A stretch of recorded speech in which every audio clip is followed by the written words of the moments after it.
Halo, selamat siang dan selamat datang di Buku Mania. Jumpa lagi dengan kita. Apa kabar semuanya? Semoga kalian baik-baik saja ya. Kali ini saya ingin membacakan sebuah buku karangan dari almarhum Rusdi Matari, dan buku ini sangat populer dan juga video-video sebelumnya sudah saya buat dengan mencoba berbagai variatif, dan saya coba ini dengan bercerita. Ini novel ini sangat bestseller lagi dan tidak asing lagi bahwa buku ini benar-benar luar biasa dengan judul Merasa Pintar, Bodoh Saja Tidak Punya. Sebelum saya masuk dalam sebuah cerita, saya ingin membahas dulu sebuah tokoh-tokohnya. Di tokoh Merasa Pintar Bodoh Saja Tidak Punya ada Cak Dalum, ada Mat Piti, ada Romlah, ada Pak RT, ada siapa lagi ya? Mungkin banyak sih.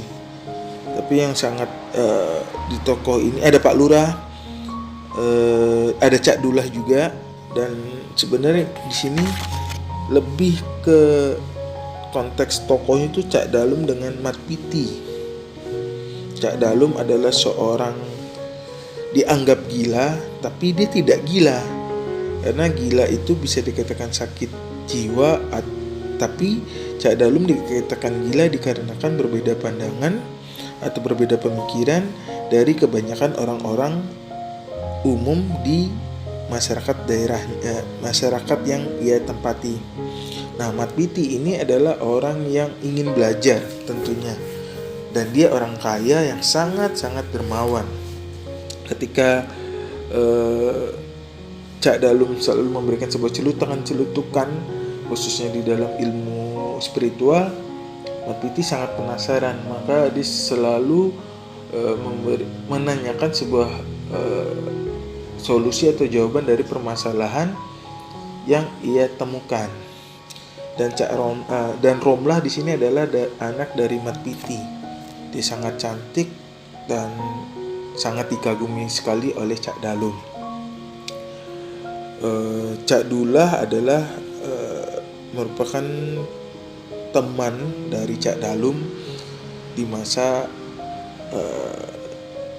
bukan teman ya. Jadi dia juga sempat anak pesantren juga, anak santri juga, tapi pemahaman masih belum begitu jauh dari Cak Dalum. Itu yang saya pahami. Nah, judul ini Siapa yang Gila dan Siapa yang Sesat? Ini kisahnya sangat menarik sekali. Tak perlu panjang kata, saya langsung saja membacakan bahwa awalnya pada siang hari ini Cak Dalum tiba-tiba kumat, dan dia melaksanakan sholat Jumat nih di masjid.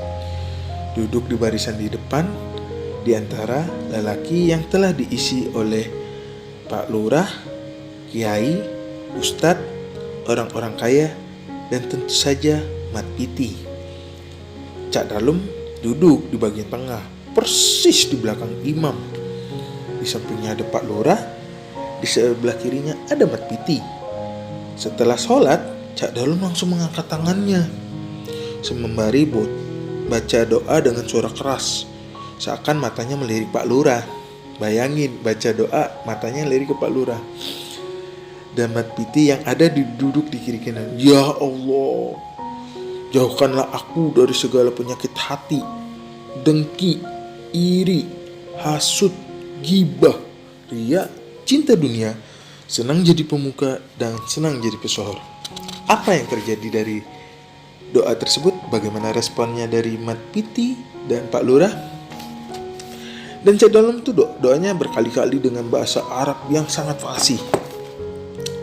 Dan Mat Piti tertunduk lalu diam-diam berdoa sembari menangis. Aduh Gusti, aku malu dengan Cak Dalum. Sungguh hatiku ini masih dipenuhi amarah. Suka bergunjing, suka mengabarkan keburukan orang, senang disanjung, puja, dan susah dicela. Jadikan aku gila melebihi Cak Dalum ya Allah. Doanya Mat Piti seperti itu. Dan pada puncaknya kumatnya Cak Dalum, terjadi pada malamnya sekitar pukul 10 ketika di masjid, kebiasaan masjid di daerah tersebut selalu melaksanakan tadarus Al-Quran. Nah, pembacanya tinggal 4 orang saja, dan di mana Mbah Siha, imam masjid yang termasuk orang sepuh di masjid tersebut, dan Atmo, anak Mbah Karto itu bersama kawan-kawannya. Puasa memang tinggal beberapa hari di masa itu. Dan jangankan mentadarus Al-Quran, yang tarawih saja pun boleh dihitung dengan jari. Orang-orang pun mulai sibuk mempersiapkan lebaran. Nah, malam itu Cak Dalum diam-diam masuk masjid yang pintunya sengaja tidak terkunci. Busairi dan Warkono sebagai penjaga masjid ya sekedar leyeh-leyeh. Mereka tahu Cak Dalum masuk ke dalam masjid dan membiarkannya karena masyarakat tahu bahwa Cak Dalum bukan seorang pencuri. Tetapi sekitar 30 menit kemudian Cak Dalum menyalakan pengeras suara masjid dan lalu berazan. Allahu Akbar, Allahu Akbar. Tiba-tiba Busairi dan Warkono yang sudah tertidur langsung terbangun. Dia menyangka sudah subuh, tetapi dengan sadarnya ada yang keliru. Mereka bergegas masuk ke masjid dan mendapati Cak Dalum berdiri di dekat mimbar. Seakan dengan menutup telinganya dan wajah di dekatnya dengan mikrofon. Ya tidak salah, Cak Dalum memang azan. Masalahnya ini azan apa? Pertanyaan Warkono dan Basiri. Ini hampir tengah malam, subuh masih jauh, Isya sudah lewat. Tapi mengapa di masjid itu tak berani menegur Cak Dalum? Akhirnya Cak Dalum azan sampai tuntas dan Barsona, Basiri dan Warkono mendengarkannya hingga selesai azan Cak Dalum kumandangkan. Kemudian yang terjadi adalah halaman masjid dipenuhi orang-orang kampung. Ada Pak RT, Pak Lurah, Mat Piti, dan juga sebagian orang-orang dengan wajah yang beringas seperti Cak Dullah. Nah, Cak Dullah ini adalah orang kampung yang badannya berotot, tatonya sebadan, istrinya gak tanggung-tanggung 6. Kata orang-orang, Cak Dullah dulu imam masjid yang disegani. Dia lulusan pondok dan banting setir jadi korak karena kecewa. Hanya itu penjelasannya. Dan kecewaan Cak Dullah yang semacam itu bukan menjadi rahasia umum bagi orang-orang kampung. Busairi, siapa yang azan itu? Ya Busairi tak berani menjawab, apalagi Warkono. Lalu dari dalam masjid Cak Dalum keluar dengan tertawa. Hehehe. Dia menemui Cak Dullah. Orang-orang mengerubung. Pak RT mempersilahkan orang-orang untuk duduk di teras dengan tertib sambil menyaksikan apa alasan Cak Dalum untuk azan di siang hari. Azan di malam hari. Aku yang azan Dul, apa masalah rupamu? Ya masalah lah Cak, ini waktunya orang tidur dan bukan waktunya sholat. Oh begitu, kamu terganggu. Bukan saya aja Cak, semua orang terganggu. Kenapa kamu terganggu?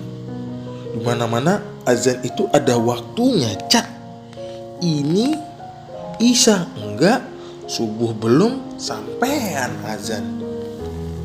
Suasana agak tegang tuh di masa itu. Sebagian orang mengamini pendapat Cak Dullah. Iya juga ya, benar-benar nih Cak Dullah nih. Terus Cak Dalum memang gila, aliran sesat. Azan pukul 11 malam adalah bukti Cak Dalum gila dan sesat. Wah, itu omongan orang-orang tuh yang tidak mengerti. Terus Cak Dullah karena dapat dukungan seperti itu kembali bersuara, bagaimana ini Pak RT, Pak Lurah, saya kira hal-hal semacam ini tak bisa dibiarkan terus-menerus. Tunggu, kata Pak RT mengatakan kepada Cak Dullah seperti itu. Tenang, kita belum mendengarkan apa kata nih Cak Dalum. Orang gila kok diberi kesempatan terus sih. Ada dari masyarakat tersebut menyampaikan seperti itu. Sudah jelas-jelas sesat, sudah usir saja, bikin masalah melulu. Bagaimana Cak Dalum? Cak Dalum yang sebelumnya bersuara lembut tiba-tiba terjawab dengan keras, Dul, kamu pernah jadi imam masjid kan? Kamu tahu ilmu agama. Azan itu untuk siapa, Dul? Untuk siapa? Ya, Dul pun menjawab, ya panggilan untuk sholat, Cak. Tadi waktu azan kemana kamu? Kemana kalian semua? Kenapa tidak ada yang datang ke masjid? Ya Cak, tai kamu tuh, tai kalian semua. Sekarang giliran aku azan tengah malam, kalian masih datang ke masjid beramai-ramai. Siapa yang gila sebetulnya? Siapa yang gila sebenarnya, Dul? Siapa yang sesat? Sampean yang gila, Cak. Maaf. Saya Cak yang gila. Dan di teras masjid pun Dula yang penuh dengan tato gelagapan dan tak berani menatap Cak Dalum. Begitu juga yang lain. Suara Cak Dalum sebenarnya itu adalah lemah lembut, karena dia merasa benar mengingatkan kepada masyarakat dan Cak Dullah untuk tetap mengisi masjid dalam keadaan azan berkumandang gitu. Jadi yang ingin disampaikan Cak Dalum itu seperti itu gitu. Sehingga Cak Dullah pun yang ototnya besar itu bisa melumpuhkan saraf keberingasan tersebut. Dengan satu persatu mereka pun di sini adalah meninggalkan masjid dan Cak Dalum memang bertambah gila. Luar biasa kisahnya ternyata. Mengingatkan dengan cara bersikap dan atau menyindir agar kita buat mikir. Itu luar biasa. Nah, jangan lupa dukung channel ini.